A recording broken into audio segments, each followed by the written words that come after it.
Good afternoon. We'll go ahead and call the meeting to order. We'll start with roll call. Trustee Gris? Present. Trustee Martinez? Here. Trustee Toasty? Here. Trustee Marks? Here. And Trustee Torres de Luna here. Any public comments for closed session? Okay. We'll go ahead. Do we have a motion to convene to close? Make a motion to convene to closed session. Second. Any discussion? All in favor? Aye. Anyone opposed? Okay.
Welcome back, everyone, to our monthly board meeting. The only announcement we have from closed session is that we reviewed the superintendent evaluation. So moving on, let's go ahead and do the flag salute. Is anyone willing to lead us?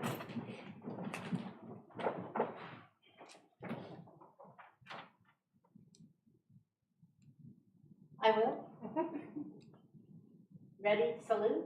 I pledge allegiance to the flag of the United States of America and to the republic for which it stands, one nation, under God, indivisible, with liberty and justice for all.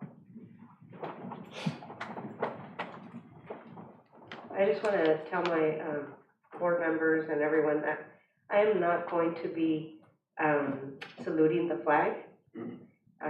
Thought about this a lot in light of many things, even previous, but even recently with some decisions being made on a national level. So I will respect and stand up because I respect, our country and those who have served, but I will not be saluting to the flag. So moving on, do we have a motion to approve the agenda? I move that we approve the agenda as is. I'll second. Discussion? All in favor? Aye. Anyone opposed? All right, do we have any public comment? Yes, we do. Stephanie Soboslawski. Did I do it right? Yes, you did. Okay. If you'll state your name and who you're representing or what school area you are in, and then I'll start your timer. I'm Stephanie Soboslawski, and I'm an intervention teacher at Rancho Santana. Thank you. And today I come before you to discuss resolution number 25 for 21-22, identification of base and supplemental programs directly linked to student instruction. First, let me say that despite it being titled programs, it is clearly base and supplemental employees. I found the word base to be mostly a positive word, meaning foundation. It also can mean needed all the time. Supplemental could be positive, meaning getting something extra, yet the negatives outweigh. It means not regular, not mandatory, not always needed. What is the district's definition of these words, and how will this resolution be used? Will it be used to lay off more people? I know that the resolution states that the board and the district recognize that all employees contribute to the educational success of students. Yet, many of the employees who help with student success are listed as supplemental or not even listed at all. I was going to make my speech about the district's commitment to reducing the school-to-prison pipeline and how 85% of students who are in the juvenile court system are illiterate and 60% of the nation's inmates are illiterate. Then I saw the LCAP. It's being reported on today. I realized that the district already knows what works and what is needed to increase student success. Yet, many of these programs, employees, are being listed as supplemental. According to pages 15 to 16, a contributing factor of success is the Orton Gillingham PAF program. Teachers, administrators, intervention teachers, and library and media specialists are trained in these programs. Yet, all of these employees are listed as supplemental. The LCAP also states that rehiring instructional aides is important to student success, yet IAs are not even listed in either of those two categories. Page 16 talks about the importance of ELD instruction, yet ELD teachers or programs are listed as supplemental. I can continue going on, but it's a lengthy document. So I just want to say, my question for you to ponder is, what happens to our base when our classroom teachers will no longer have these supplemental supports? If they're deemed unnecessary, isn't it better to make our base stronger by changing the many employees who are deemed as supplemental to base employees? Thank you. Thank you. Rachel Domezio?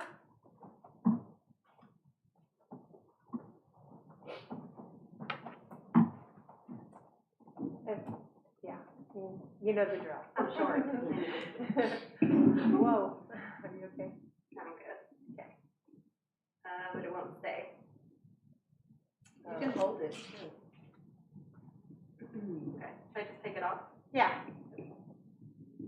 That's good? Yeah. Okay. Go ahead. Should I introduce myself? Yes. I'm Rachel Domezio. I'm a kinder teacher at HDLA. I also would like to talk about the base and supplemental program document. The identification of base and supplemental programs directly linked to student instruction does not represent the minimum amount of people needed to run a school. One principal cannot possibly address all of the behavior issues that occur throughout a normal day, attend all IEPs, address any questions parents have in person through email and by phone, and observe and evaluate teachers among all their other duties, like ensuring the effectiveness of all the different programs that we have across grade levels. We need at least one assistant principal, and for larger schools like HDLA, we really need two. That would be the minimum needed to run a school. I noticed the school secretary is listed as supplemental. I assume this means that the office manager would perform the duties of a secretary. If so, then a single person cannot monitor attendance, take parent phone calls and answer emails, take inventory and process supply orders, all while helping parents who come into the office. I do believe that an office manager and a secretary can be the bare minimum needed to run a school office. An office manager alone cannot do it. One district nurse for a school district of 5,000 plus students is not feasible. The California School Nurses Association recommends one nurse for every 1,200 elementary students. So really, based on these recommendations, we need 4 nurses. Please rescind the layoff of our school nurse. Health clerks, the staff at our schools helping students who are feeling unwell, by the minute, are listed as supplemental. I assume this would mean that sick or injured students would be sent to the office manager, adding yet another duty to their plate. Health clerks are not supplementary. We need someone at every school monitoring the health of our students and contacting parents when necessary. One lead custodian makes sense, but having just one other custodian does not. The district schools have typically operated with 3 custodians per site. At HDLA, our lead custodian works during the day and 2 night custodians work to clean bathrooms, vacuum, sanitize, and take out trash, among other important duties, at night. One person can't do all that work. So having just one other custodian doesn't make sense. I was told that it takes about 10 minutes to vacuum a classroom. Split between 2 people, that equals out to about 2.5 hours of vacuuming a school a day. To thoroughly clean a bathroom, it takes about 1 hour. How could just one person at night do all this work? We need at least 2 custodians and 1 lead custodian at our schools to maintain a safe and clean environment. However, 2 custodial staff members is the reality we are currently facing. I would like to remind the board that effective July 1st, 9 custodians will be laid off. Dedicated and diligent custodial staff will remain, but they will be stressed by being so short-staffed. It has been claimed that the layoffs were not vertical. This isn't true. 9 people being laid off from the same department is very vertical, and it puts at risk the cleanliness and safety of our schools. Rescind the layoffs of our custodial staff. Having only one yard supervisor is just irresponsible. At the very least, there should be 2 for smaller schools and 3 for larger schools. 1 yard supervisor would easily become overwhelmed by the issues that can arise at recess. Like student behavior issues or injuries. Also, how could 1 yard supervisor organize students at recess in the event of an emergency like an earthquake or fire drill, or help the younger students open their lunch packaging and drinks?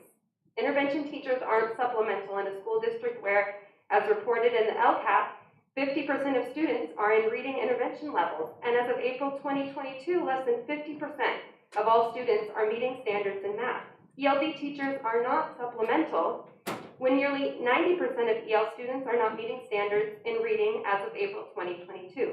We need these teachers to support students. They represent the bare minimum of services that we should be providing. You may be thinking that this comment is pointless because, of course, you will never reduce school staff to the skeleton crew. However, if this is established as the minimum amount of staff, then in times of crisis, like this year's budget issues, this could become the reality, and in terms of our custodial staff, it already is. It would underserve our students and put in jeopardy the mission of the Hollister School District. Don't approve the identification of base and supplemental programs. It is not a representation of the minimum amount of staff or a skeleton crew that could run a school. It needs revision and input from your educational partners like HESTA, and it should not be uniform for each school. I have more. Can I continue? Is that okay? Is everybody okay? Sure. It's not that much, I promise. I also want to comment on the LCAP, very short, brief.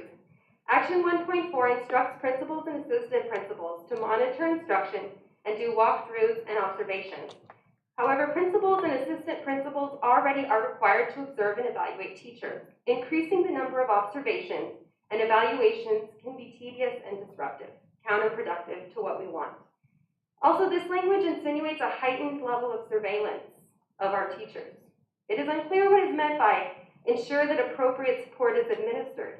This language is echoed again in Action 1.7. Through the use of classroom walkthroughs and observations, data on classroom visitations will be evaluated to ensure that appropriate ELD support of high-quality instruction exists. I understand that the process and the conversations about these walkthroughs and observations is meant to be helpful, but being watched and judged while you teach isn't. Changes to goal number 1 indicate that 70% of assistant principal and 3% of principal time would be included for instructional supervision. Again, instructional supervision is already a part of the principal and vice principal job. More instructional supervision is disruptive. Trust your teachers. Okay, that's it. That's all I got. Thank you.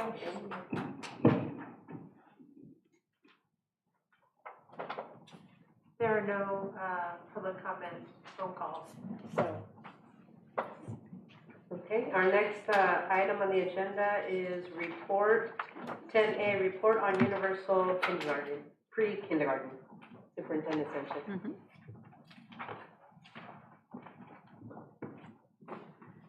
Okay.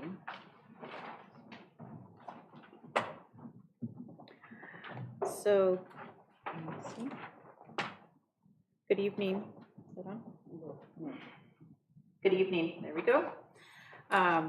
Thank you for the presentation being ready. I may call on our new Director of Educational Services, Dr. Colleen Myers, as we've been working on this exciting plan. We, as a district, have in the past had multiple preschool programs. We had 6 sessions of state preschool, and we also had 6 sessions of migrant preschool in years back. Unfortunately, due to other financial circumstances in previous years, what we have now are, I believe it is 2 migrant preschool sessions. Under California law, there is a new movement to move towards a universal preschool, pre-kindergarten model. And we, as a district, have been exploring the concept to meet the required timelines as to when we would fully implement this.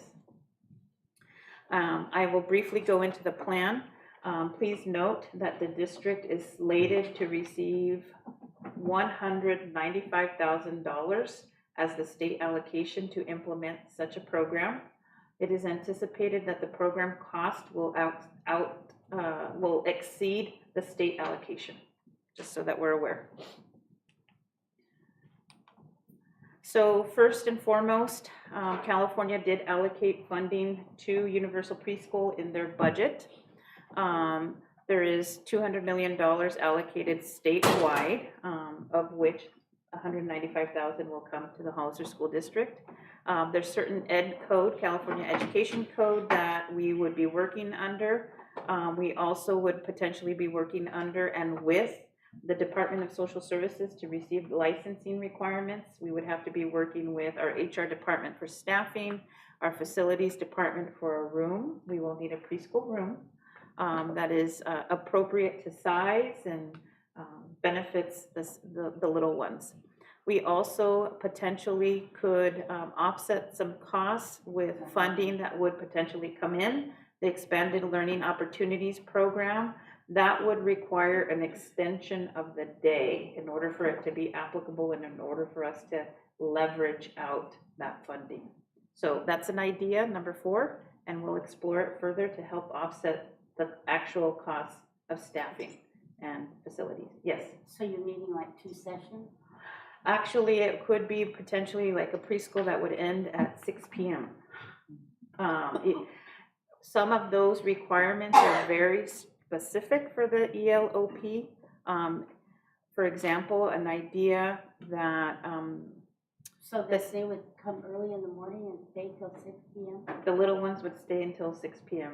The idea would be to extend their day, and or potentially we could leverage the funding if we ran a preschool in the summertime or winter intersession. It has to be above and beyond the school day. If our school day is from 8 to 3, more or less, it has to be outside of that in order for us to use ELOP. So that's at 6 to 6 months? That would be, the longer model, and Dr. Myers will jump in at any moment. Yeah, they are looking with the expanded learning opportunities to extend the school day for little ones for 9 hours. And then in the summertime, extended by 30 days, 39-hour days that are not scheduled for regular school. If we use that funds, yes. Yes. If we don't use that funding source, then it could be a regular 3.5-hour session, like an AM and a PM. And our current TK program follows that right now. So we have already implemented most of this program, and then it would just be that expanded learning opportunity piece that would be additional. Mm-hmm. All right. Let's see. Oh. All right. Do you want to take this one? Okay. Mhm. So there's a gradual release of, a decrease, I should say, in enrollment for that program for 22-23. The class size would be 1 teacher to every 12 students with a max class size of 24. We currently have that model, so we have 1 teacher and we have 1 IA. So 2 adults for 24 students is sufficient.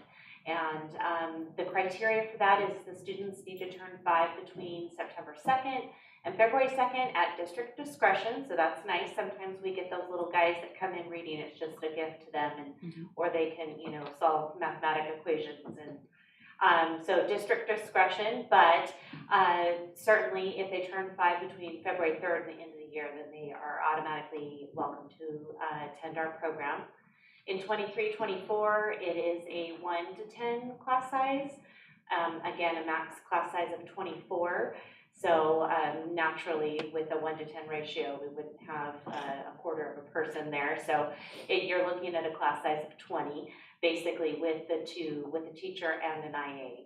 And then we just have a tiered age criteria. So you see that now we're capturing younger folks. So they have to turn 5 between September and April, and certainly have to be 5 between April 3rd and the end of the year. And then 24-25, again, you have the 1 to 10 class size ratio, and then class size 24 max. then you're going all the way, turning 5 between June 3rd and the end of the school year, which is just a matter of days. So how does this work with the ECE and special ed? So those, I would assume those state programs are going to reflect what we are doing, and Well, how does a because it's- parent know where to go?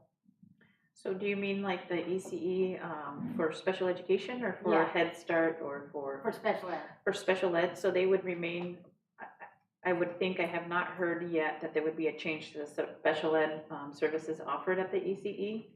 Well, because they go to 4. They go to 4, so potentially they could transition into the Hollister School District from 4 to 5. Okay. But Head Start too, how would that? Head Start is one of the partnerships that we would need to form for the preschool portion of it, to where if there are more students than meet their requirements for funding or for the eligibility for income, then potentially, they could share their lists with the Hollister School District and so on. So a greater collaboration between all the preschools and the Hollister School District will definitely need to take place. That is part of the requirement as well. And I can speak to, we are at Cerro Vista, we did have a few TKs that had IEPs. So I think it's just discretion on where they're going to stay and where their services will continue. Okay, because the class sizes are smaller at the ECE. They are. Okay. And then by 25, 26, we're looking at anyone who turns 4 by September 1st is enrolled, or is eligible to enroll. Mhm. All right. And so I think it's important to capture the intent of this program is disrupting inequities and providing equitable opportunities for our littlest students. And they can enroll as early as August 22 if they're going to be, if they fit that criteria, that age criteria, and we'll get started right away. So once again, beginning August 2022, all children who are turning 5 between February 3rd at the end of the year, living within the Hollister School District boundaries are eligible to enroll and begin August 17th, which is very exciting. Happening very quickly, but we are definitely very excited to implement the program to move along with our state required guidance. Any questions? Just curious on where they would be housed.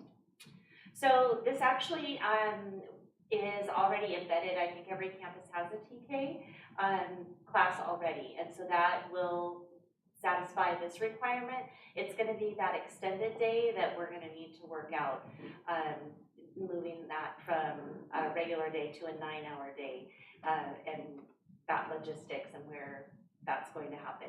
But again, we're going to leverage our community partnerships, perhaps with our the YMCA, our Head Start, those sort of community partnerships that we can really rely on to provide additional support and services. That's what I was, thank you for clarifying that. So each school site then we would use the existing staff that are already assigned to the TK, and it would hopefully go to 6, which is good for working parents, right? And I guess the question is, what kind of staff do you see us needing? And then the question would go to Superintendent Sanchez, how does this impact our staffing ratio that we've talked about, right? How does that all, it's a good program, and then I think, it's like, oh, well, how do we laid off these people, now we're gonna hire, how's that? Good questions. So the new guidance from the state of California for universal pre-K TK has several layers to it. One is the preschool piece of it, but then there's also the TK piece of it. If we can qualify utilizing our restricted funds, and by demonstrating that we already have a very highly successful migrant preschool, maybe we can leverage or do some cost allocation type of formula. It all depends in that scenario for preschool. We wouldn't have to hire anybody new. necessarily. If we are required because of our population size to open up a brand new preschool, then we did, I don't know if it's been 39 months, but we did in the past lay off preschool staff who work for us in other capacities that potentially could have rights to those jobs as classified employees. If we are strictly looking at meeting the requirements of TK, we already have TK teachers in place and the aides that work alongside the teachers, so we wouldn't be changing the staffing ratio at all. Thank you. Good questions. For pre-K, is there additional like ECE requirements, like early childhood education units, beyond where the qualifications that we have for TK? So we just got that guidance, and I just shared it with Superintendent Sanchez and Linda today. So it's there's 3 tiers about their early childhood development units. Yes. I believe off the top of my head, it's like 24 Yes. units, and then they have some other requirements. So it's really going to capture, just as Superintendent Sanchez said, some of those that we have that we've laid off that perhaps have that criteria already, and they're experienced at it, and that would be really great. So I think the state is understanding that they don't need to be a credentialed teacher there. Here's what they do need is specialized training in early child development. Thank you. Good. Okay. Thank you. Any other questions? Okay, thank you. Thank you. Moving on to item 11, approval of resolution number 2221-22, proclamation of Pride Month.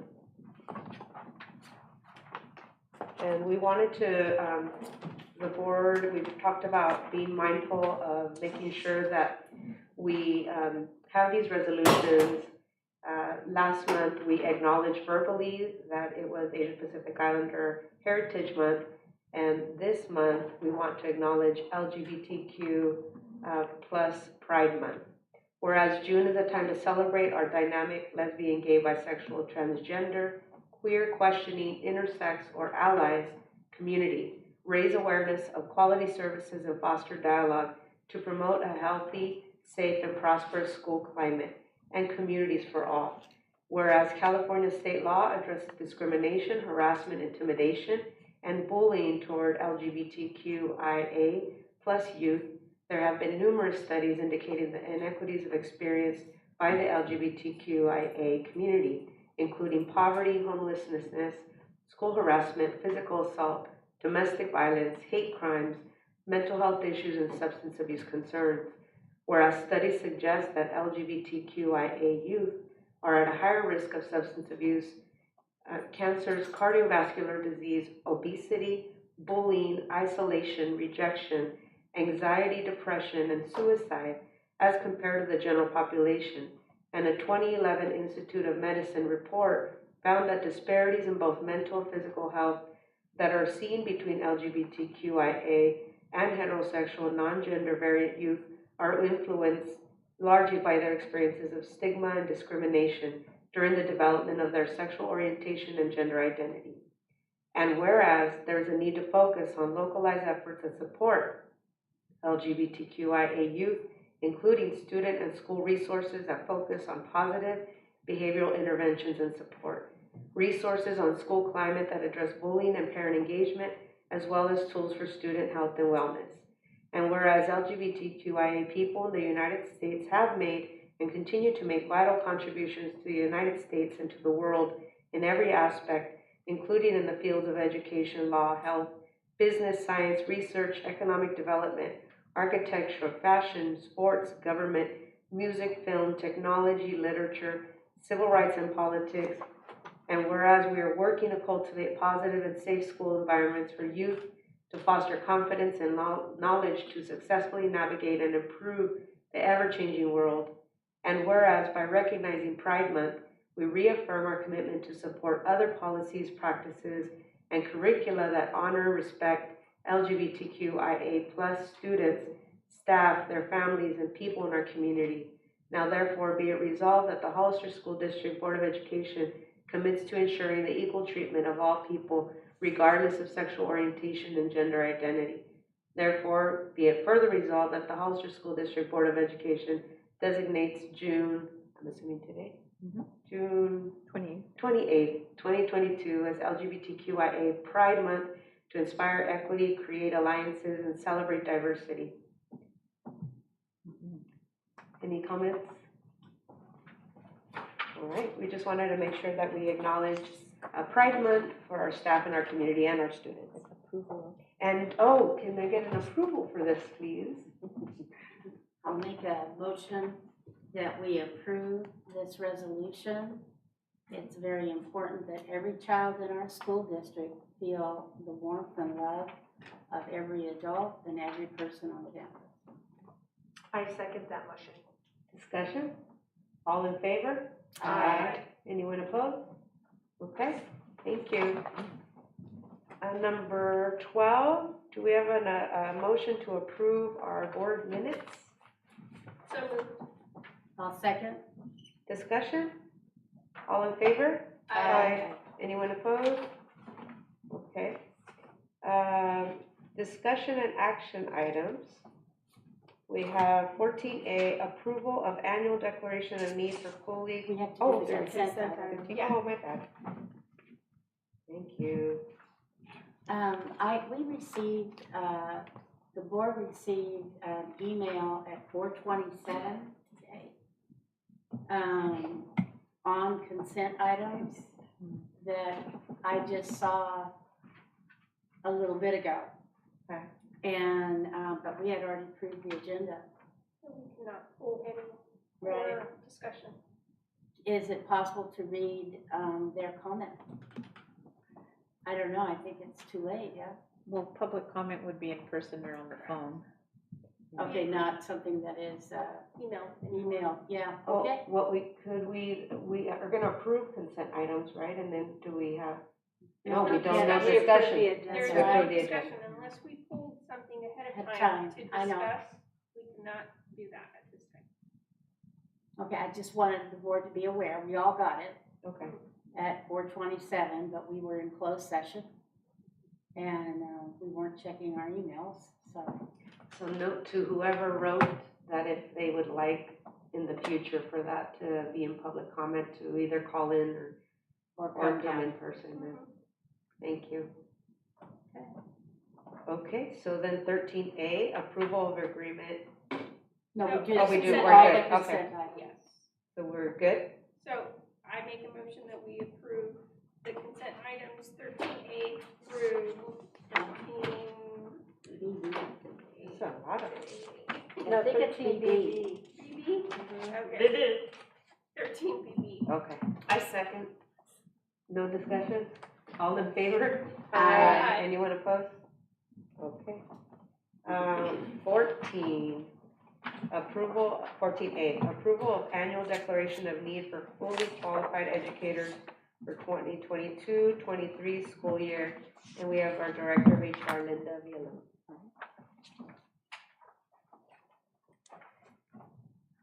While she comes up here, I just want to ask real quick, so when we approve that, I thought we could have discussion. No, on consent, we We cannot cannot have on consent. discussion Okay. unless you pull the item. Okay, Unless you pull it thank you. before we approve the agenda. All right. Okay, Hi. hi Hi. there. So, good evening, Board of Trustees, Superintendent Sanchez, and everybody here today. My name is Linda Villalon. I'm the HR Director for Hollister School District. So tonight, this item is called the Declaration of Need for Fully Qualified Educators. This is the same declaration of need that the district presents to the board every year. It's something standard that we do in order to ask of the CTC to authorize us to qualify teachers on emergency permits each year as the need for staffing arises, especially right now since we're working on staffing this new school year. So the purpose of the declaration of need is to notify the commission. So there are two types of teachers that we qualify emergency permits for. Those are those who are not quite intern ready through their credential program, but they need more time to finish program requirements. but they're capable of being in the classroom, or student teachers who qualify for an emergency permit as they continue to work through the preliminary requirements of their credential program. Any questions? No questions? And do we have to approve this, right? Yes. Do we have a motion to approve? I'll make a motion that we approve of the, what do we call it? Declaration of need. Declaration of need for fully qualified educators for 2022-2023 school year. I second. Any discussion? All in favor? Aye. Anyone opposed? Okay, thank you. Thank you. 14B, discussion and approval of monthly expenditure report, May 2022, and we have our interim CBO, Scott Wilbur.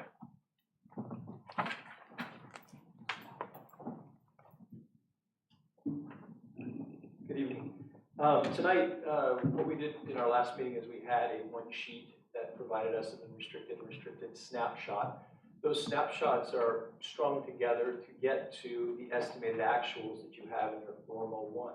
So in this case, we would be celebrating not the picture in time of a month, but through the board discussions of the last meeting on Tuesday, and then the hopefully approval, adoption of the budget going forward, you would see the culmination of those snapshots together. From the second interim into this preliminary and hopefully adopted budget, we are off by 0.5%, which is why we would do the monthly projections. Now, these, of course, have to go through an audited actual perspective, but from the estimated perception, which is what we would use the monthly for, we were able from really March 15th or really the start of February to put together, calculate, and project the monthly expenditures of a budget that we didn't necessarily have a good picture of into one that by this estimated actual of the budget in front of you was only out by 0.5%. Again, it can change and it will continue to shake out as we get to the next few months of closing the books and having outside folks look at our books. But as it stands right now, instead of providing that one pager, we have in front of us the Form 01, which shows not only what that year, what we project that 1 year to be, but we also then are using that information to project across then the budget for next year. So this is a good day, a good thing. And in the future, the pagers, the 1 or 2 pagers will allow us to keep track of this STEM process through the first interim, second interim, and then ultimately this budget process here. So I just want to make sure I clarify that. Thanks. Thank you. Any questions? Oh, sorry. It wasn't part of the packet. No, So no. will it be included in the upload? It will be included, well, the Form 01 is in the packet, but in a different number of the agenda because it's so big. I think it would have stalled the system Okay. had we uploaded it twice. But I get it. Okay, so just as, you know, because the cover sheet didn't really kind of give Sure. that explanation Yes. as to. Yes. That's my fault Yeah, in no. terms of the assumption of putting this together and looking at this as part. I could have explained that better at the last meeting. We are and have used those monthly snapshots to project a good adopted or hopefully adopted budget. So Perfect. it's a good place. So moving forward, we would have the Yes. one sheet, yeah. Except in the times of the first interim, Yes. second interim. Got it. And, but When that makes it's sense. reported. Yes, Got it. yeah. Excellent. Mhm. Okay, Got thank it. you. Yep. Thank you, Scott. 14C, this one says approval, discussion and approval, so, but it's Uh, connected to the it's other. connected. Okay. 14C, approval of resolution number 25, 21, 22, Hollister School District Base and Supplemental Program Superintendent Sanchez. Okay, so I think, I'm hoping that tonight we'll be able to provide some clarification as to this particular item. So as we've talked throughout the school year, and we've looked at different situations that have risen, that have required our need to address and to identify truly what services we have in the district, how are they funded, what services are considered above and beyond base, what is base and what is supplemental. We have taken a very detailed look historically, and as I've talked to other experts in the fields of both finance and instructional services, educational services, this is actually an exercise that most districts most likely completed during the onset of LCFF funding, more or less around 2014-ish. And what that did at that time is it helped those districts, and now is helping us, to look at really what services our students are receiving. And as the resolution indicates, all staff, all programs, all services are definitely essential, definitely needed, definitely valued. The purpose of this resolution is to publicly talk about, if we look at our programs, if we look at the staffing associated with the programs, what is the absolute bare minimum? In our district, we provide great services, a menu of services that is not essentially available in other areas. For example, if we, and we've talked about this in some other meetings, if we call potentially a school district or a school in a neighboring down the road or in the Bay Area, it's highly unlikely that you will talk to a human being when you call. You will receive, an auto dialer, an automatic operator.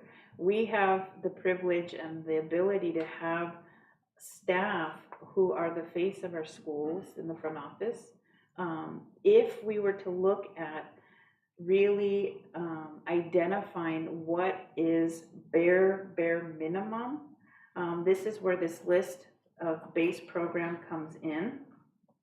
We would look at a principal.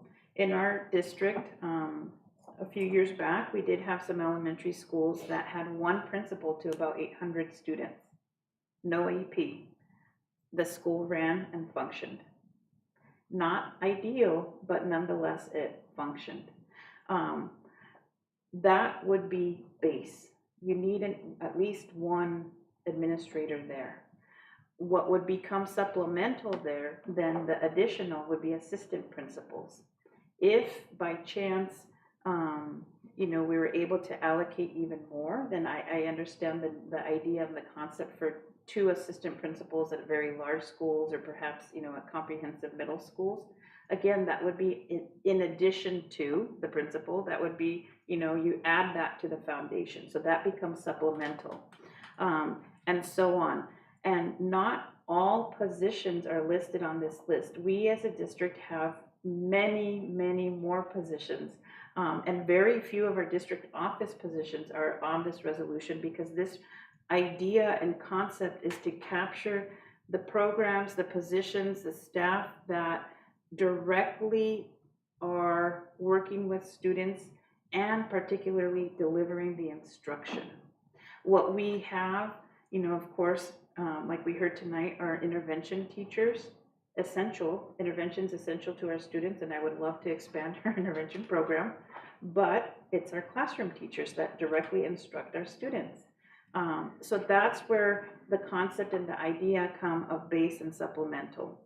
With the consideration tonight of this resolution, what it will do is it will allow for our district to submit, along with our LCAP, a resolution of acknowledgement for our district of what we have determined on our staffing list. This is not for layoff. This is not for future layoff or anything like that. What this is that it allows for us the ability to start somewhere. Start with at least a set, agreed upon plan, and year after year, or when it's needed to, we can build upon it. We can change it as needed after having discussions in public, having the board have the ability to consider and vote upon it. But for the time being, this is what we've looked at as base and supplemental. Supplemental sometimes is often funded by restricted funds, which are a little bit, they don't count towards our 90%. They don't count towards the unrestricted most often. They have different timelines for when we can use them. And oftentimes restricted funds are thought about as restrictive we as a district are trying to explore ways of utilizing restricted funds to fund positions. This would allow us to have a foundation for that as well. Questions? I understand what you're saying, and I get it. Do I like it? No. Sure. It's, and I've worked under this, and it's no good. And I hope that we never have to do this. And, you know, I would like to see the base be a different base. But we do have to start from somewhere, and I get that. All tonight, I've been thinking, well, maybe I'll vote no. But then that's not being real, because we do have to have a base. Because it's, you know, I've worked where there's one principal, a night janitor every other night. Mm-hmm. It's hot. I mean, Sure. we've done some really tough stuff we've had to do. And I don't want to see that for our children, ever. Mm-hmm.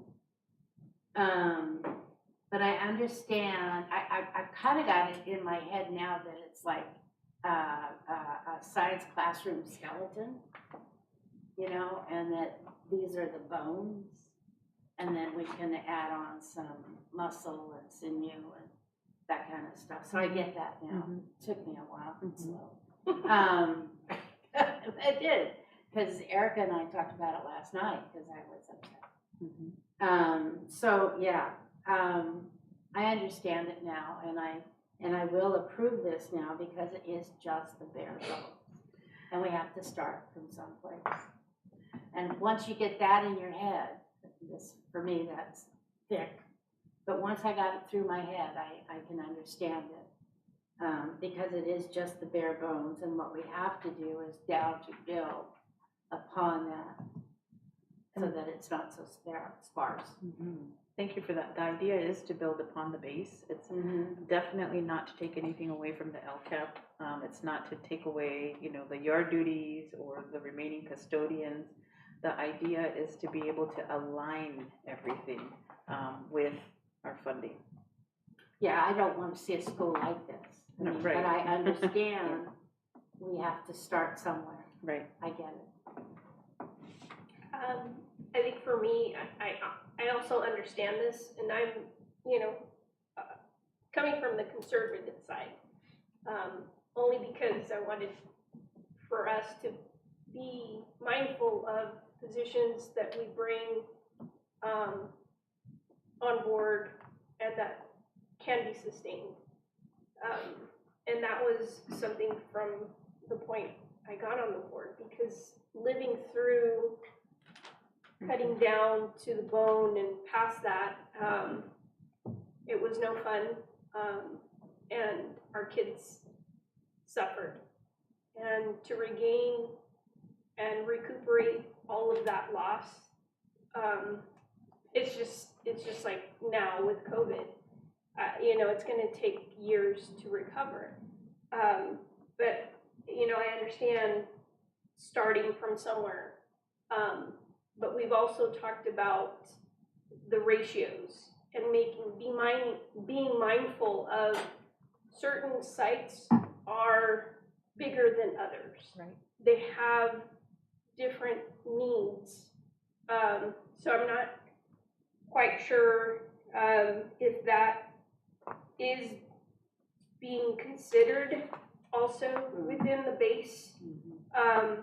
And that would be my only concern, as well as, I think for everyone, including our community, really being transparent in sense of, I'm a visual person. I have to see like every school, and what does that look like? What is the need for Sarah Vista, HDLA, you know, Calaveras? Because it is very unique. Well, for example, yard duty at Rancho is much more difficult than yard duty at May. Just because the campus Yep. is designed The differently. physical structure of The the campus. physical components of the campuses define a lot of need as well. So again, to me, there are different layers to this. I know we're starting somewhere, and I'm hoping as we have this starting point, that as we start to develop these measures and we can grow the base based on what is truly reflected need from each site as their base.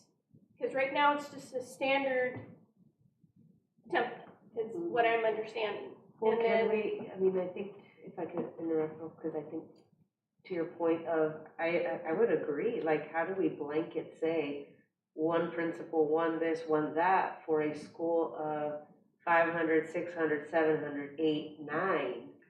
Like, and is there, I don't know if there's a way to amend or say some language that says, depending on the size of the campus, or I don't know, is there a way to do that? Or? So good point, and I think that these 2 points are connected, and I have an answer to that. So this would be the base for any school, but along with the consideration of enrollment or program needs or staffing needs, that always exists, and that is something that we're, even right now, within the confines of the layoff, with the confines of the budget as is, we are already working with that. And I'll give you 2 examples.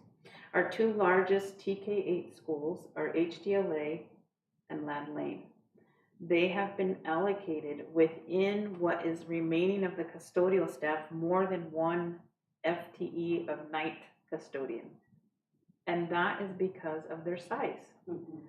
So there are examples such as that happening in the district. We're not adding to the staffing ratio of 90% or more. We're looking at what remains in the district and being able to distribute it, in this case, based on student allocation. What this does is it allows the district to say, for example, this has not happened, but this is an example. If our base program is 1 yard duty, potentially all other yard duties above and beyond that 1 can be charged to specific funding that would release the unrestricted fund of funds. We also have to look at it in the financial aspect as well. We're not talking about reducing yard duties 1 per site. That would be, I think, unsafe and just a calamity waiting to happen. So that's not the idea. The idea is to be able to align the positions that we have with the funding that we have, with the resources that exist and or potentially are coming. We need to have something in place, a plan, and build from that. Like Jan said, the skeleton, and add the tissue to it. So the way I understand, the way you explained it before, I think for me, the reason why I was feeling like it was I see that. We want to. It's up to you, you're Public running the meeting. I mean, I'm always welcome public comment. So we have a caller coming in. So let's take it. Call from Nicole Felkin. Nicole? Yes. Hi. I'm going to have you identify your role, and then I'll start your 3-minute timer. Okay, thank you. Go ahead. Hi everyone, my name is Nicole Felkin. I'm the president of HESTA. I am sick right now, so I'm sorry I couldn't be there in person. I'll just keep this short then. I just want to echo what Stephanie and Rachel said tonight, and I'm really liking some of the discussion and questions I'm seeing from you all, that we want to be very careful about this. And this isn't just like a one and done.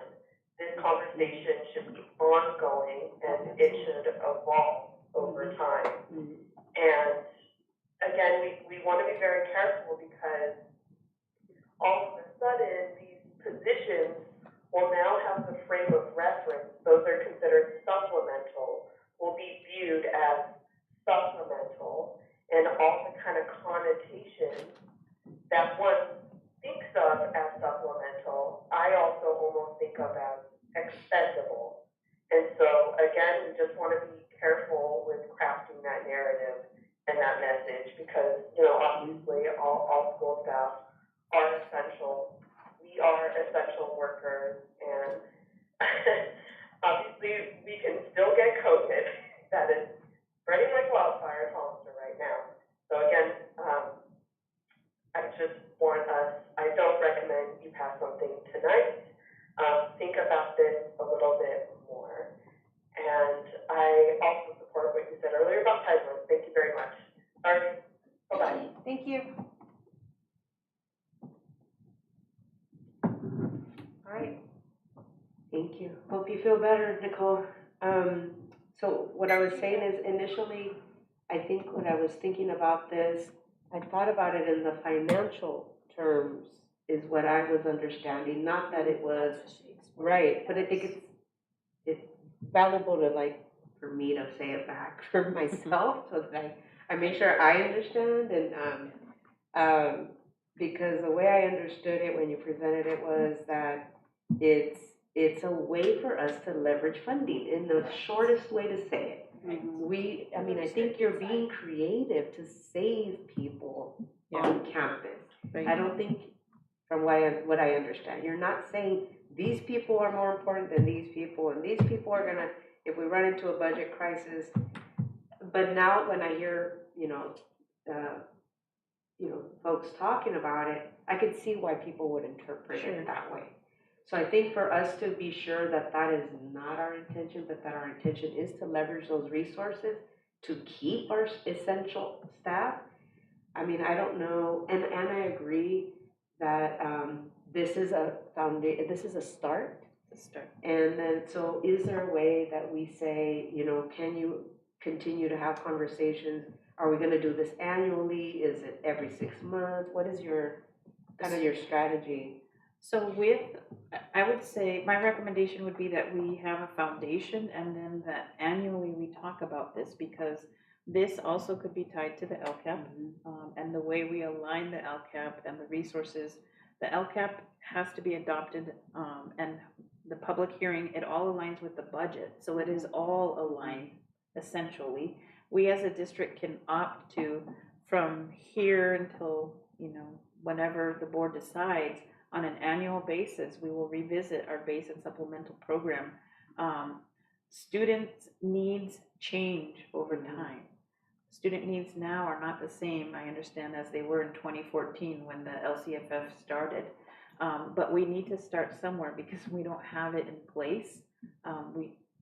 My recommendation is that we have the discussion tonight. We move forward with a plan so that we can get going somewhere. Well, this gets back to, we don't have procedures.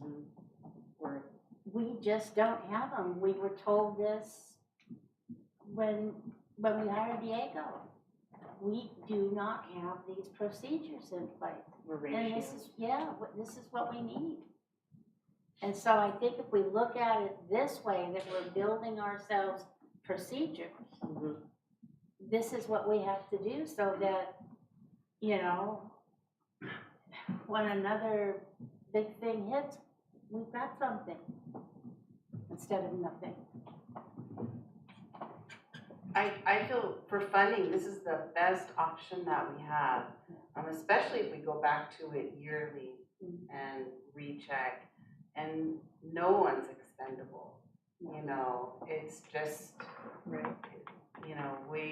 we have this in place. I think this is going to be, going forward, the best option for us, and it's going to save jobs.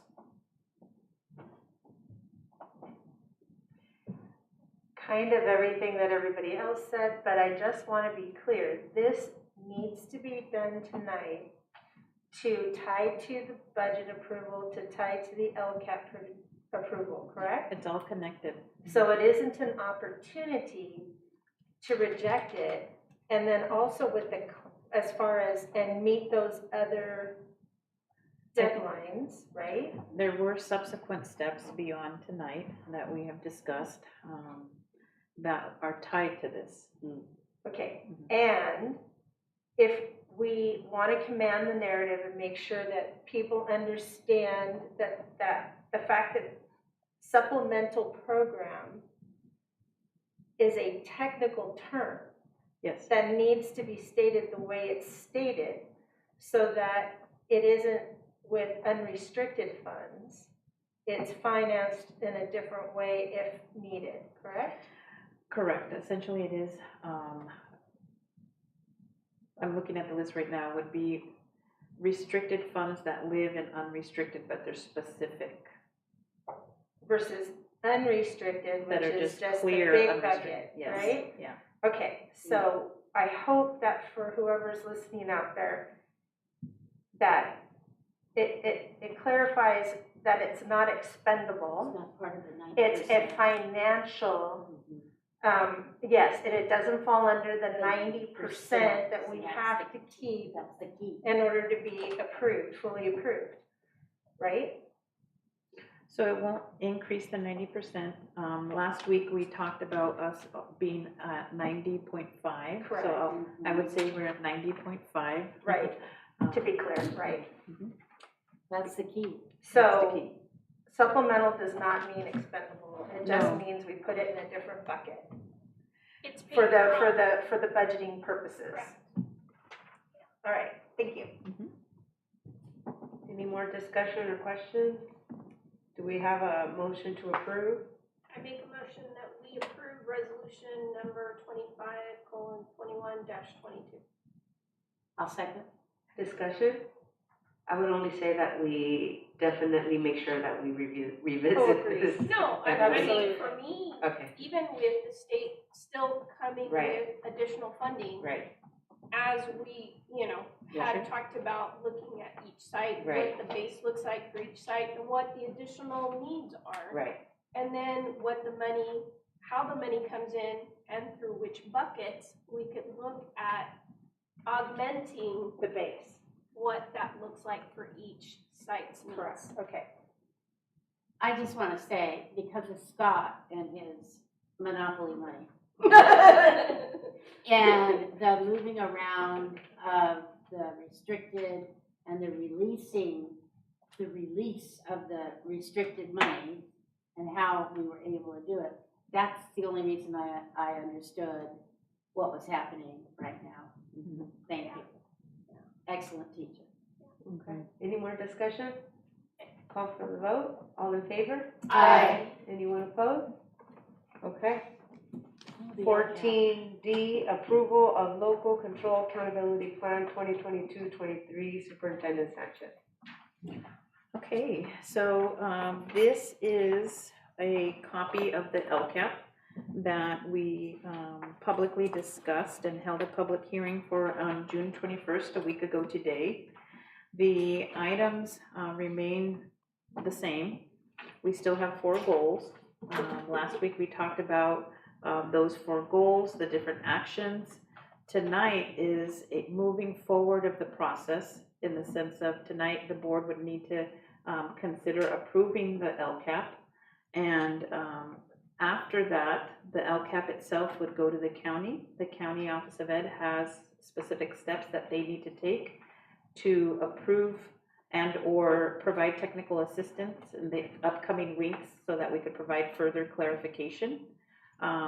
What this does is that it allows for the district to identify specific actions that we will implement to meet the needs of our unduplicated population.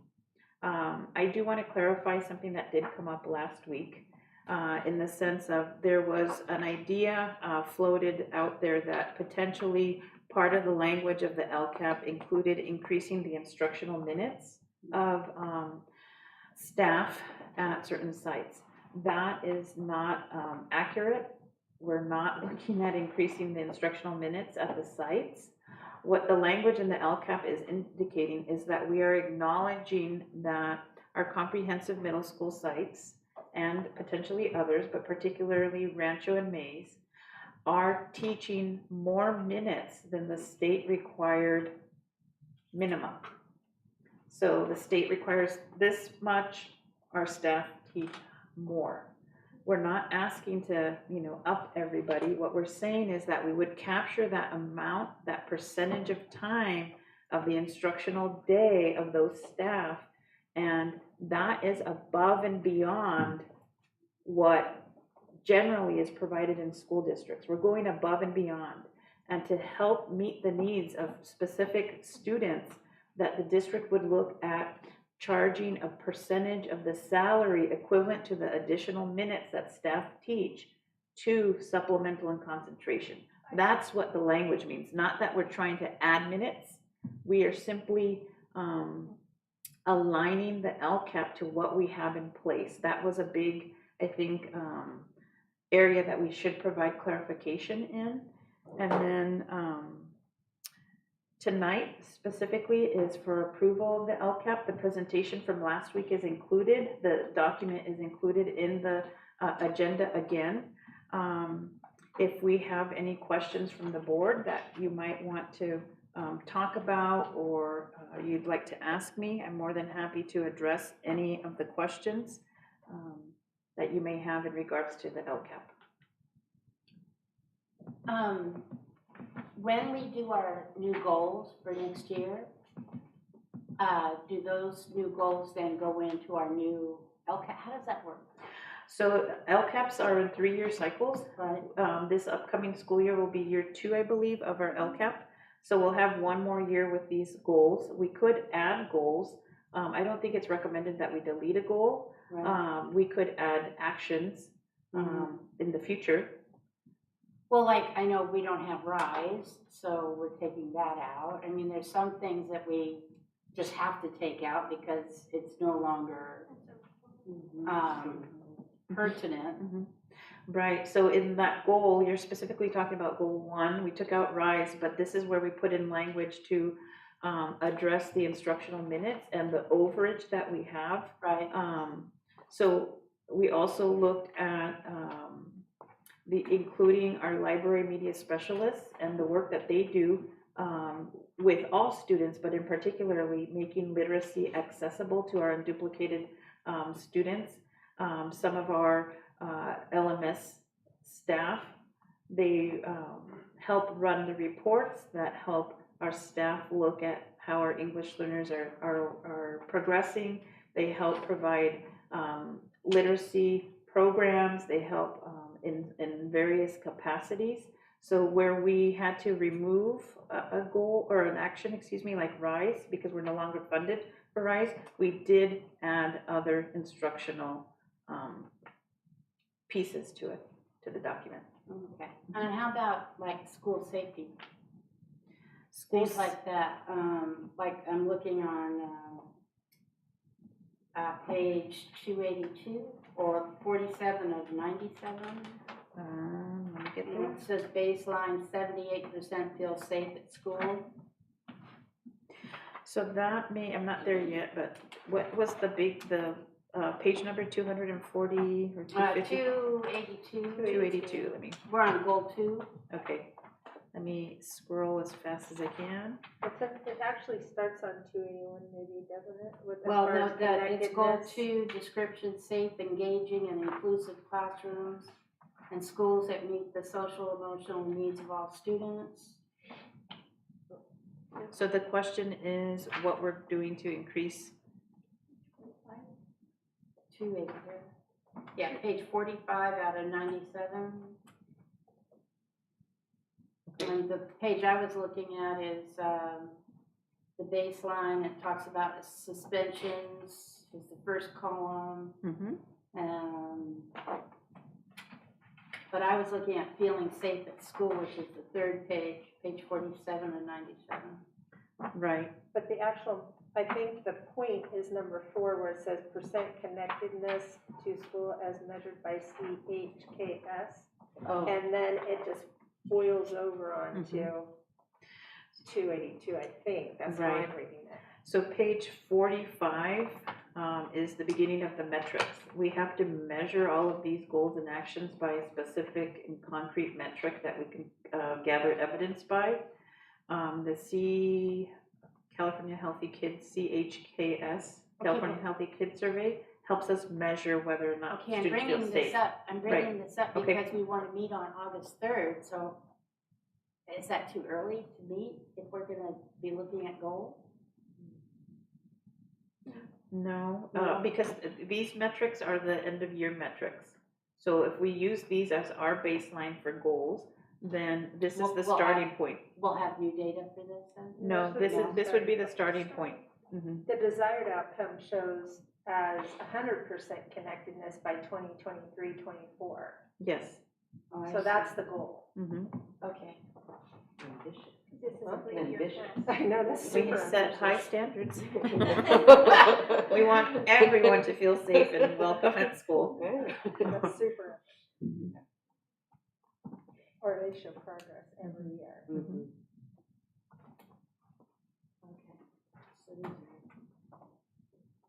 So we could add, so to your question, which I think is a good one, is when we get together in August and we do our goals, then are we able to be like, okay, like, let's say you have an idea for school safety, Right. can we then include it in Yeah, it addition, doesn't necessarily right? have to capture everything that's in the Now, LCAP. okay.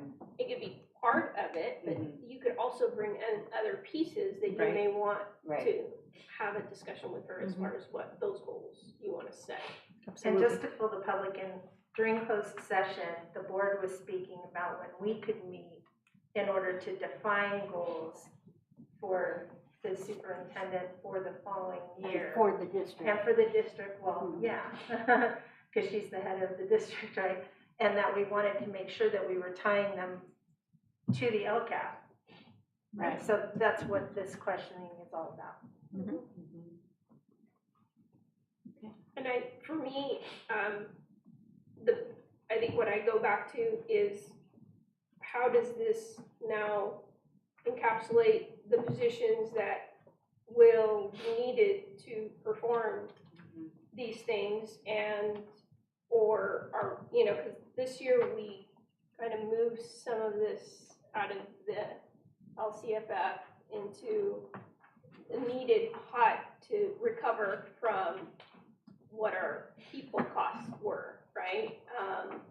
And so that's kind of what I want to make sure how well we've aligned what our needs moving into next year look like with this LCAP, so that we're not having, and that it's a true reflection and not overly stated. I think, learning from this past year's mistakes and what not to do, and making sure that we are truly giving the community a reflection of what it is we're promising them to accomplish this Sure. year with these funds.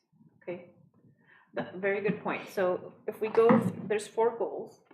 Goal 1, we talked about, we removed RISE because we're no longer funded for that program and we're no longer obligated by the state of California to offer such a robust program. That was 7 teachers, 7 certificated staff, and that has been removed. So that is a substantial amount of money. In replacement of that, we did add the inclusion of library media specialists because of the reasons that I had mentioned of how they do directly impact the literacy, or can directly impact the literacy of our students. We also looked at the instructional minutes above and beyond the state requirement, like I explained at the comprehensive middle schools, and there are some other TK8s that are above the state requirement. So those are changes that we've made there. We did not take out any staff other than the RISE teachers in that goal. In goal 2, we did look at, of course, it's regarding safe and engaging and inclusive classrooms. We talked about how goal 2 was a very large goal for our district because it encompassed the social emotional team, the SEL team. And as we know, the SEL team, except for 2 counselors, were part of the layoff. So that is a very big change in the goal. However, we have, as a team, looked at what can the SEL team look like in the future. And part of the work that we're doing is aligning resources to potentially make that happen. So using the restricted funds correctly. Using the restricted funds. Which is, that's part of, I think, to give you credit. That's part of the creativity that I'm seeing and Mhm. how you're developing the LCAP and you're trying to figure out, because all of our staff that were laid off are important, but how can we bring back some of them? And this is one piece that you're speaking to, right, is the social emotional that could come out of a different fund and Yes. not impact our 90%. Yes. Yay. Because we're talking about different buckets of Yes. money, right? And I think that is where everything gets so in school finance, oh my God, so confusing. It's as clear as mud because, people are just saying, you get X amount. Why can't you just spend it on where you need it? And it's not that simple. Right. And because each bucket comes with certain strings attached, now we had to be, especially this year, be super creative with capturing some of those funds to pay for existing folks and looking towards the future as how do we continue to offer these services that we know are critical, but that we can sustain within 2 to 3 years, possibly more depending on what the economy looks like moving forward. But I think that's important to really be clear about for folks, because just as a regular person, even on the CSEA side, you don't really know all the details. And I think that's what was so amazing with Scott's explanation to us and the buckets and the monopoly money and, presenting that to our labor partners, because again, we don't live in that world of finance. And so it's so hard for us to understand what it is that we're battling with to make sure that we give folks, not folks, but our students what they deserve through people.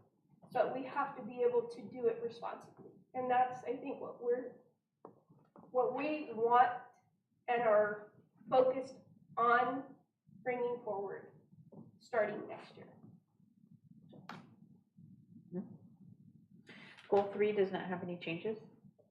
Goal 4, it includes language, and that it already included language for parent engagement services provided by district staff and parent support services. That language already existed.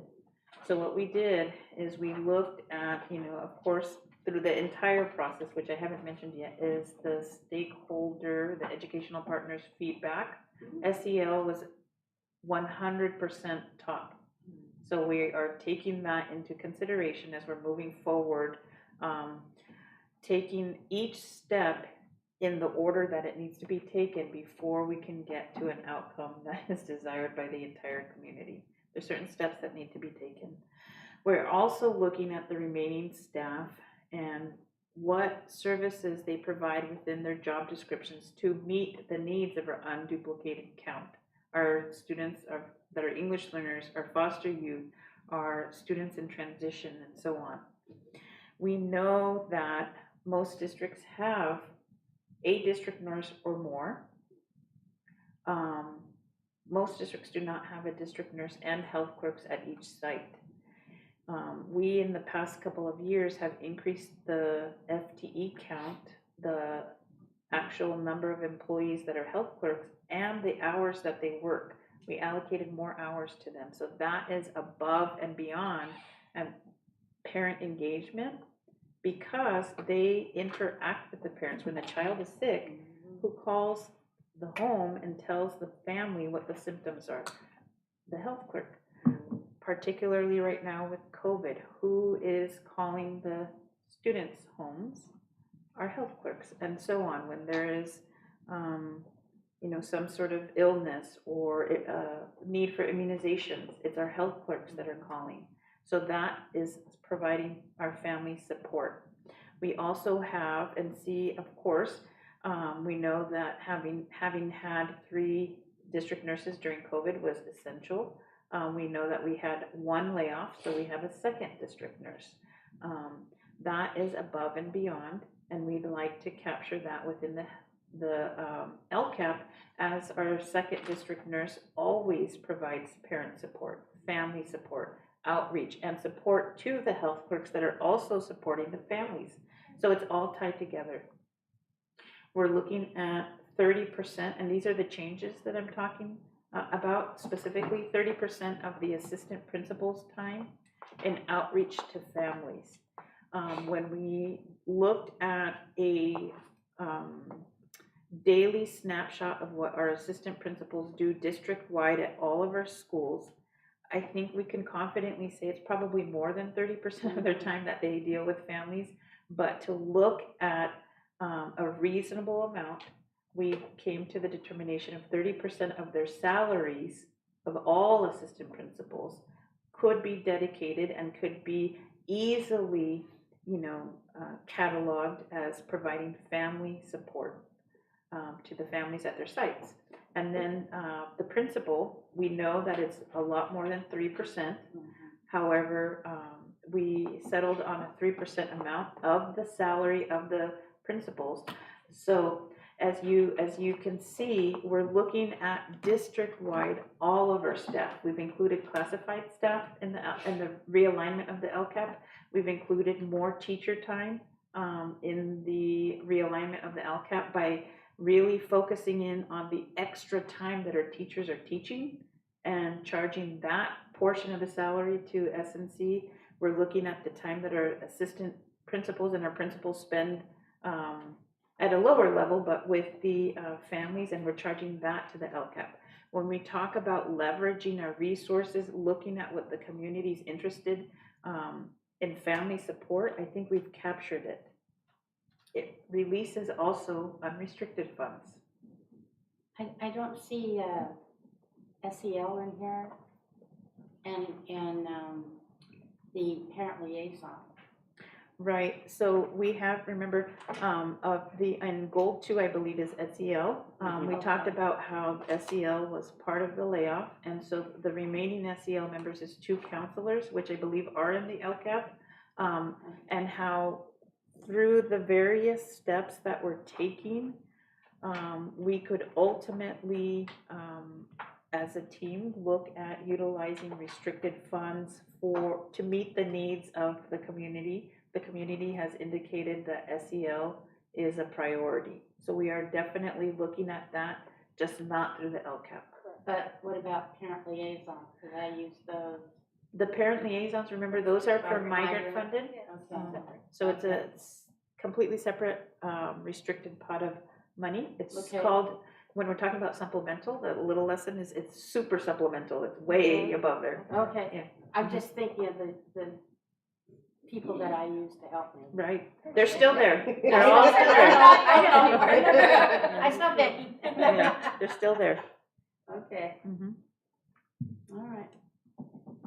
That's the good thing about some of us being parents and grandparents and people with kids in our school system, because she was talking about the health clerks and the nurse, and if you know my daughter, you know that I've interacted with the health clerks and the nurses, and really appreciate what they've done. Absolutely, I just, and also as an employee and as a teacher, Sure. the people that helped me Totally. with the students that needed the help. And the assistant principal, as someone who I would ask for help, they weren't 30%. Okay, good, let's go. Any more? Is this an approval? Yeah. This requires an approval. Any more questions, comments? Are you all ready to make a motion to approve? Well, at least we know this one is truthful. This one is accurate. And I wish Caroline was here because I know she did put a lot of effort in this as well. Yes. And so if you're listening, Caroline, we thank you. I'm sure she's logged in. Oh, yeah. I'm sure she is. Yeah, she's really watching us right now. We've thanked her and we thank her every time we get to see her. I'm thankful for Caroline. I'd like to make a motion that we accept this LCAP of 21, 22. No, 22, 23. 23. Oh, 20, well, I was looking at this. I know you were. But it's 22, Okay. 23. 22, 23. Second. Any discussion? All in favor? Aye. Anyone opposed? Okay, 14E, approval of 2022-2023 proposed budget by interim CBO Scott Wilbur.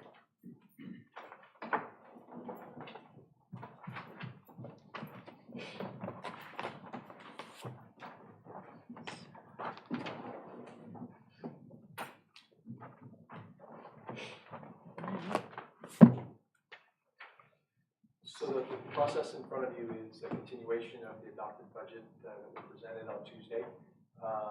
In the meantime, we of course looked at it even more and spent more time with it. It's a pleasure to be able to provide this today, and feeling good about the snapshots aligning and the percentages aligning and the stuff that we set out to do in February is bringing something to where we've got a good target going forward.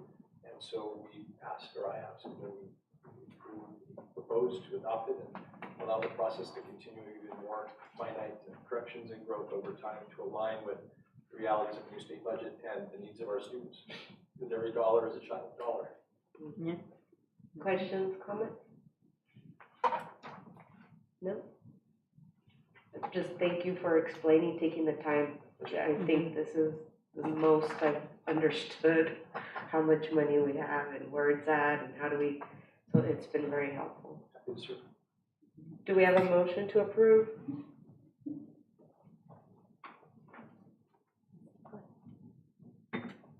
I'd like to make a motion to approve the 22-23 proposed budget. I'll second. Any discussion? All in favor? Oh, go ahead. I just want to thank Scott for doing all this and making it that we understood. And this is the first time that we've had somebody sit down and work with us with all of the ESSER funds. And you were a true teacher to us, and we appreciate that very much. Ditto, very grateful. Too. Yes, I appreciate the, just the amount of detail and the breakdown of everything for not just ourselves, but anybody looking at your presentation, to be able to understand what you're looking at on a day-to-day basis and put it in a fashion that can be understood, because most folks would look at these things and, as we did before, couldn't tell, backwards, forwards, what it meant, and how we have to live within the confines of, these different buckets and how to maximize everything. So I really appreciate all your help these last few months as you were learning yourself, but such as Jan said, just an amazing teacher to taking that opportunity to teach us as you were learning as well. So I greatly appreciate your time. All right, any more discussion? Call for the vote. All in favor? Aye. Anyone opposed? Okay, thank you. Thank you, Scott. 14F, Resolution 26, designating certain general funds as committed fund balance, and you're still up, Scott, so interim CBO. I could start this. Okay. So we have Resolution 26, 21, 22, where we are looking at designating certain general funds as committed fund balance. And this is one of those situations that is a requirement, and what we've added to the agenda also is a recommendation from FCMAT, where if any district potentially goes above a certain reserve level, it doesn't mean that with the Hollister School District will, but it just means that we would need to have at least a discussion and a public approval process that has taken place at the board level, along with or on the same day that the adopted budget is considered. So that's what this is. We as a team looked at different possibilities, and what we looked at is our definite need for technology devices and infrastructure refreshing. We looked at how with one-time COVID relief monies, we did increase our technology supplies by a lot because our students and our staff, worked and instructed and learned online. And so at this time, we have exhausted our supplies of refresher type of devices. And should our ending fund balance exceed, a 10%, we're looking at recommending that $1 million of that get committed to a technology refresh.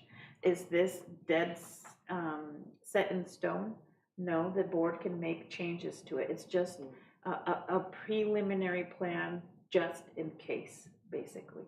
And I'm looking at Scott to jump in and as the expert to correct me if I'm wrong, but You're doing way better than I would have. so the next, thank you, because I have the resolution, do you want me to keep going in front of me? Okay, the next portion of this would be for Hollister School District Community Schools. We're excited to be able to start the planning process of community schools. We've talked about what that means. We've talked about potentially visiting other schools that already have implemented the community schools.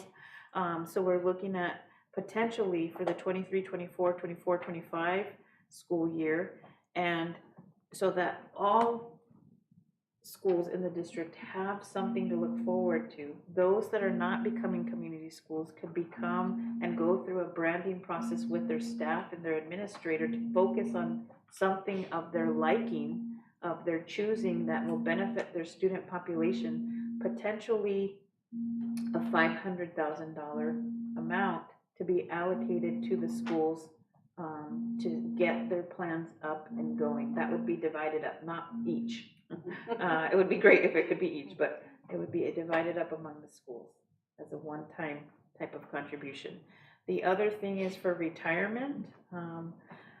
We are looking at OPEB liabilities. We have looked at the reports that we have on file, and we're calculating the Hollister School District liability at $8.3 million in the future because of the level of service that we have for staff, level of service years, and the age requirements for retirement in the near future. Potentially it would be $8.3 million that we would need to expend to fund the retirement liability. So we are looking potentially to commit a small fraction of that 8.3, only 500,000 at this time, should our reserves exceed the 10% mark. I think those are the three. And then the idea of the OPEB is something that would be coming out of future funds of those years, and without something put away, it would become a new funding challenge for us in the future, which would hurt our abilities in base, supplemental, and other programs. So putting some away for OPEB for that future day that's coming is one of those things that we can do to help the future. Any questions or comments? I have two. So when approximately do you think that we'll know if we receive money, how much money we'll receive? So we're fortunate that in July 14th, there'll be a school services online presentation that will allow us to see through some of the announcements that we're hearing. A lot of the specificity hasn't been determined, and even amounts per student hasn't been decided. A lot of these are estimates based on percentages that won't reflect Hollister's unique needs or situations. So around July 14th, we'll get a much better idea, and then beyond that is then the planning and discussing and thinking, dreaming stage. Are you gonna sign us up or? Yes, we are automatically signed up because we attended the May Revise, so we will work with technology, surprise Brandon, and and get that leak out to the board. Okay. After the 14th, we would be able to recalculate that table that we gave and provided to the board with the assumptions to have more accurate numbers. And I have another question, and it's one that I already asked you, but I think it should be asked in public, is, I mean, it's a great thing to be receiving, hoping to receive more money. And I'm sure that, what I had asked was, can we use this money for staff to bring back, any staff? But if you can explain that, that this is a certain, Sure, the parameters of funding and the needs that we have, given the adopted budget going forward, it remains to be seen. And again, we use that word not at all to deny the dream or the possibility, but to be thoughtful about knowing what it is that we can do and going through that process of ABC. Right. We don't want to go CBA again. And so the process of those decisions will become clearer on the 14th. They're still working out some of the specifics part of the agreements and the funding delineations, timelines, timeframes, and whether or not or how restricted or unrestricted funds would be used. And then the question of ongoing and how that fits into the budget that we just adopted. Those will all have to become a new plan, a new project. for sure, thank you. My pleasure. And then to add to that, if I may, would be that any potential changes would be reflected in a 45-day revision and or potentially the first interim. That's what I was gonna. That's good to keep, right? to keep- Yeah. So we are no longer able to keep our reserves. Like if we wanted to set, because I know when I first started, we were setting reserves at certain amounts every year, to have a cushion in case something were to happen, right? With funding from the state, we had something to fall back on. But that is no longer the case, that the state is allowing. Recent law and changes that are affected actually starting this year cap it at 10, but through resolutions and other things, we have ways of also looking at other options in the future. When we talked last Tuesday, we talked about flexibility and maintaining as much as we can given what's coming. The resolution process is part of that. But this is one of those ways, right? If you set aside the 500 for If you future, commit. if you're committing, like this money is going to that, I don't know. that's Yes. Correct, because again, we're talking one-time funds, and that's why it was important, I think, for Carla's clarification as to, can we use the one-time funds for staff? Staffing is a continuous absorbing of funds from the district from one year to the next, not including step and column and everything else that goes with that. So, it isn't smart to use one-time funds for staffing Resolutions. without resolutions that clearly define if someone is going to be paid, that it would be for a certain amount of time. Yes. So just for clarification, the 10%, not allowing us to save more than 10% without earmarking it for something else, is to prevent districts from hoarding money, for lack of a better term, and not using it for the student. So it kind of forces us to allocate it towards something that will benefit our students. I like to think of it in different terms. I'm not at all disagreeing with you, and we each are going to have our own perspective and vision in this process. But for me, it allows us to vision into the future and start the questions and the processes that protect us from what's coming. And so instead of us reacting to what's coming, we have an understanding of what could be, what we support, what we want to support going forward, and then we can guarantee that those things can happen in a very uncertain times that are coming forward. And so that's how I envision this process. And there's districts like today in the news, there's a district that was brought up for a very large reserve. And so there's a lot of ways to look at it. I know that won't happen here. Okay, thank you. Any other questions? Do we have to make a motion? Yes, we have to approve it. Is there a motion to approve this designating a certain general funds? I'll move that we approve resolution number 26, 2122, designating certain general funds as committed fund balance. One second. Discussion? All in favor? Aye. Anyone opposed? Okay, Thank you. 15, board member report. We'll start with trustee Griff.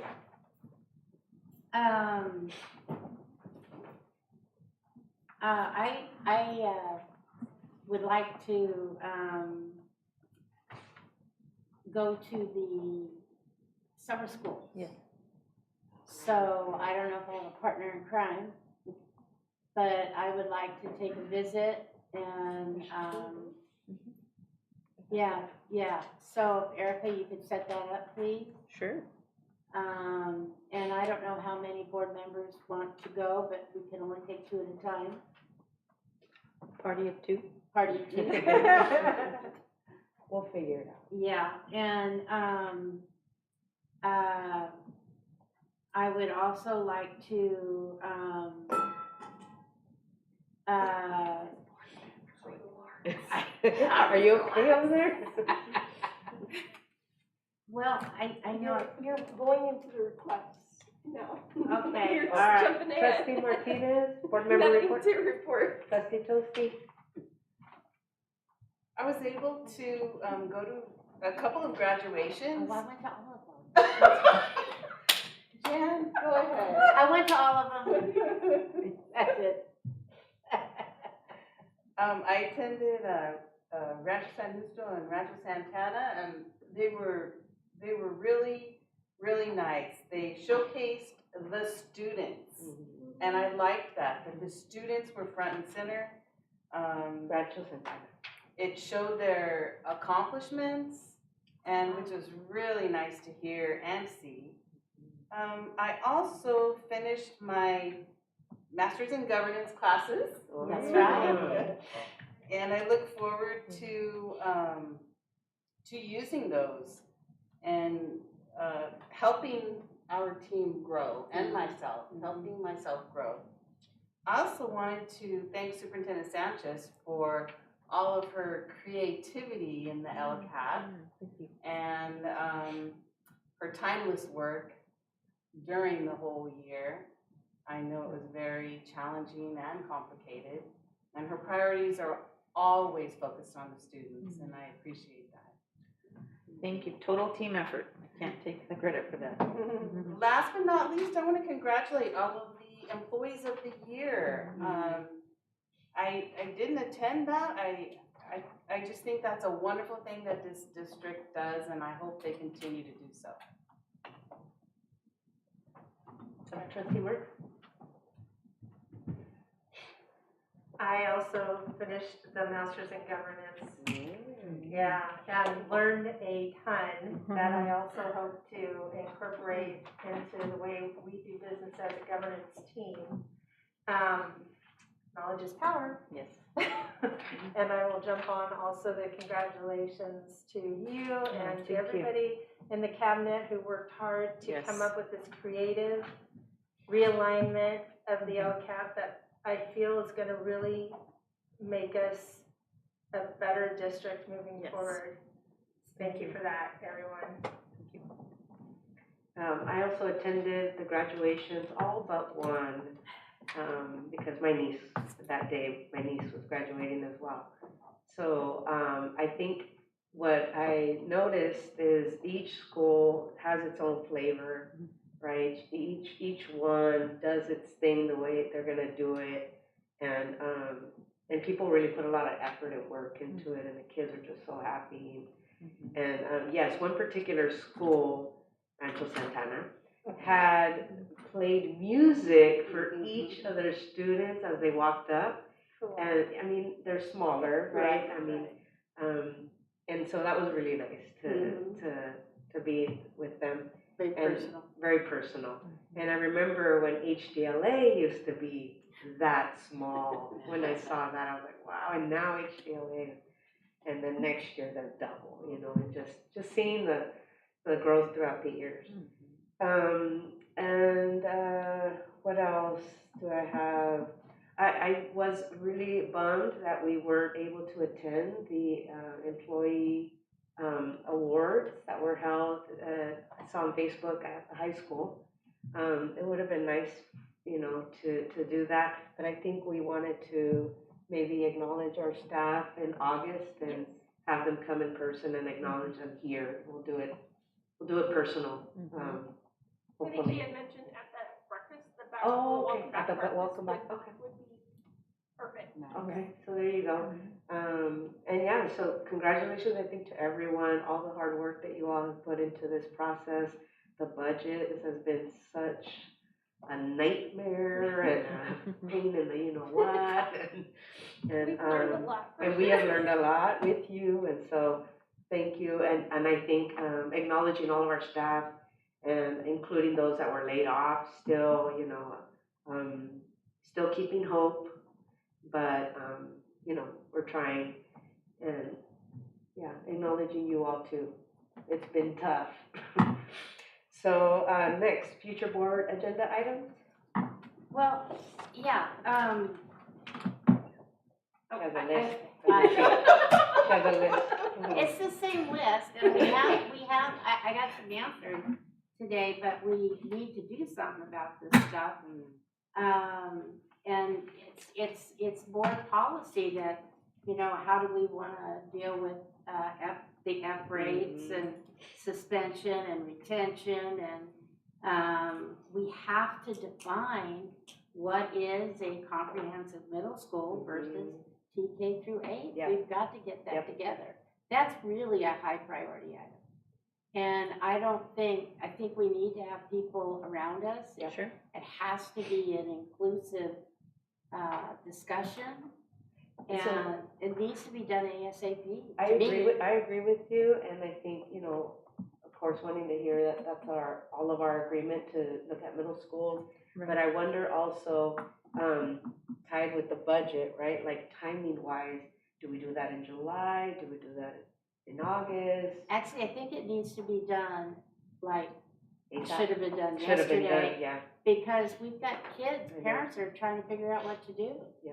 And we have not given our site administrators really the tools to guide the parents correctly.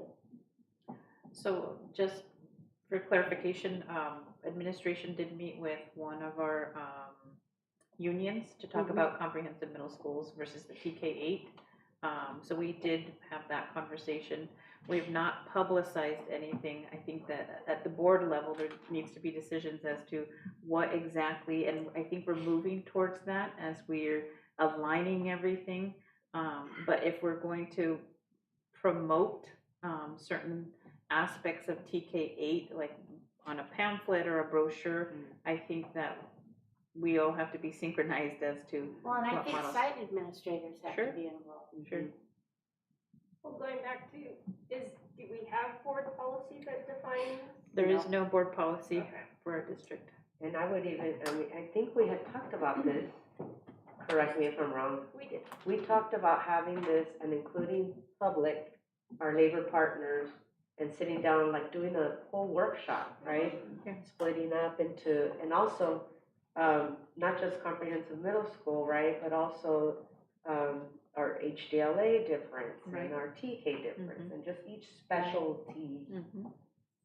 So if we can look at maybe dates or. Definitely. Folks are on vacation right now that would be in the room. I'm sorry. Folks would be on vacation right now. Well, some of them aren't, and a lot of people aren't because of the, price of gas and stuff. There's a lot of people home. But this is a school business thing.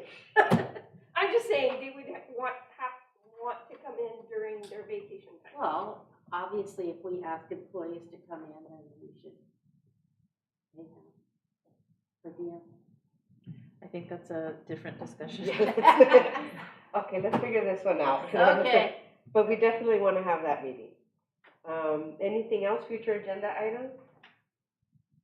For me, if we could get, or if the board agrees, an update on our state bond matching funds, where we are with what we've received or where we are, because I know in hearing, has it been depleted? Are we going to see any more money coming through? Approximately when? Because I know Diego always kept us abreast on, issuances and timelines. And so if we could get an update on that, so that tying into the facilities Absolutely. presentation, we have an idea of where our priorities could then fall, pending that. And going back to the Employee of the Year, I also suggested that we include the DO as part of that recognition, because folks that work here work just as hard as people at the sites. And I know our county superintendent only reaches out to our site principals, but I think it's just as important to recognize folks that work here. And I don't know how you want to do it, if by department, however you want to do it, but I think it's just as important that we select folks for that recognition in August, because I think it takes all of us to get. Absolutely. I agree. It's a great idea. Trustee Toasty? Trustee Works? And I'm good too. I think we have plenty on our plate. I know, right? Yes. Announcements, reminders, anyone? No, okay, and do we have a motion to adjourn? I think we have a record today. And it's still light out there. Oh. Do we have I a make a motion? motion that we adjourn. All right, I second. no discussion, great, all in favor?